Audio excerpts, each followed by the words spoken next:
Shri DNV Senthil Kumar ji. Vanakkam, Chairperson. Thank you for giving me an opportunity to speak on the Jammu and Kashmir Reservation Amendment Bill 2023. So, first of all, coming to Jammu and Kashmir, seeing it as a union territory, as already said, it is always the union territory which looks ahead of going into a statehooship so that they can have more authority. But this is the first instance where we see a state being converted into a union territory. And what is the main reason behind it? The BJP has just won many of these state elections and they have come into this house. They see themselves and their strength is always seen as winning elections after elections and going after micromanagement. But what happens in Jammu and Kashmir? Why are they not able to do that? Since they are not able to do that, they bring a state into a union territory where they can have control over the governor and then they can run the governance through that. If they were capable and if they were very confident of winning Jammu and Kashmir, would they have gone in for a union territory? So that is the main reason that the people of this country should think that the power of this BJP is only winning elections and mainly in the heartland states of Hindi and what we generally call as the Gomutra states. You cannot come to South India. You see all the results of what happens in Tamil Nadu, Kerala, Andhra, Telangana and Karnataka. We are very strong over there. So we will not be surprised if you have an option of converting all these states also into union territory so that you can come into indirect power of coming and having, because you can never dream of setting foot over there and taking control of all these southern states. So having the reservation bill into confidence. So we should first look into the history, because the Dravidian ideologies have always been strong and has been pro-reservations.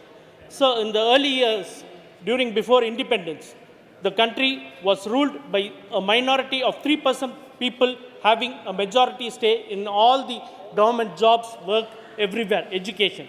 It was the Dravidian ideology, it was our forefathers of DMK, the Justice Party, in the year 1926 that brought in the Reservation Act for work and for education in OBC sectors and for all class people. Till then, it was marginalized and only a section of the people, or 3% majority of the people had jobs and other things. So in the year 1926 was the first time that in India, in Tamil Nadu, Justice Party brought all these reservations for people so that people from all class can take part in governance. And what happened after that? After India obtained independence in the year 1947, it was struck down by the Madras High Court that these reservations shall not exist anymore. And then again, when we went to Supreme Court, the same this thing was done, that it was struck down and no reservation was there. It was our leader, the great Dravidian ideology of Principal Tandai Periyar, who had, along with the then Prime Minister Jawaharlal Nehru and the Law Minister Ambedkar, had gone and sought that we need reservations for work and for education. It is completely necessary. And then after fight, at last the union government under the leadership of Prime Minister Jawaharlal Nehru agreed for reservation in work. But then Tandai Periyar and our leaders then struck it down. They said that if you give reservation only in work, who is educated? It is again only those people who are educated, that 3% of the society will again get work. So they again fought. They had many other protests, and then at last in the year 1951, the first amendment of this parliament, the first amendment of the constitution after it was formed, it was then declared that the first amendment, that there will be reservation given for both work and for education, and that is how education and work has come and reservation had come into place. And so many people, so many lakhs of people have come into governance and other places, so that we have a very good this thing. So taking the 4 pillars of the democracy, both the legislative, we have reservations. It is very good that we have come till that, and now this government has also introduced the women's bill, which is a very good this thing.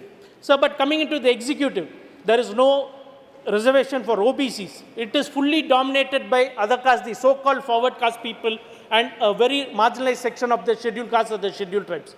So we would like to urge upon this government to give more importance into the executive for OBCs. So DMK is always seen as a champion of the OBCs, In the recent 27% of the medical quota OBCs, it was our government that had gone court after court and got the final verdict in Supreme Court so that we could have the 27% OBC quota not only for Tamil Nadu, but for the whole of India. And it is only after our Chief Minister, Mr. M.K. Stalin, he is seen as the hero of the OBCs. Sir, again coming to the judiciary. In judiciary also, it is fully dominated by people of the so-called forward caste. There is not a reservation for OBC. And so that reflects on the judgment of the cases too. And so we also ask and request the government through you, Chairperson, sir, to urge upon the government to bring in reservations for OBC in the judiciary also. Sir, coming into the Jammu and Kashmir, they have brought in this bill reservation saying that, sir, Tamil Nadu has a very good rapport and relationship with Jammu and Kashmir. During the emergency days, the father of Mr. Farooq Abdullah, Mr. Abdullah was held in Tamil Nadu. He was safeguarded in Tamil Nadu by our Chief Minister, the then Chief Minister Karunanidhi. And still in memory of that, in Kodaikanal, we have Mr. Abdullah's guest house still as a very renowned and very sacred place over there. And when the Article 370 was brought, it was our leader, Mr. M.K. Stalin, who had brought all the allies and fought against this very government in the heart of Delhi, and we voiced out. So Tamil Nadu and Jammu and Kashmir always has a very good relationship.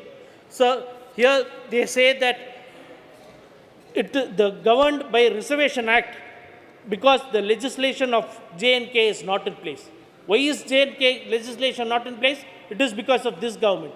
And what is to be enacted by the state is now being enacted by this very house of the parliament. And sir, we would also like to make a very sincere request that the caste census, which has been pending for a very long time throughout the country, it should be conducted at once as demanded by our Chief Minister, Mr. M.K. Stalin.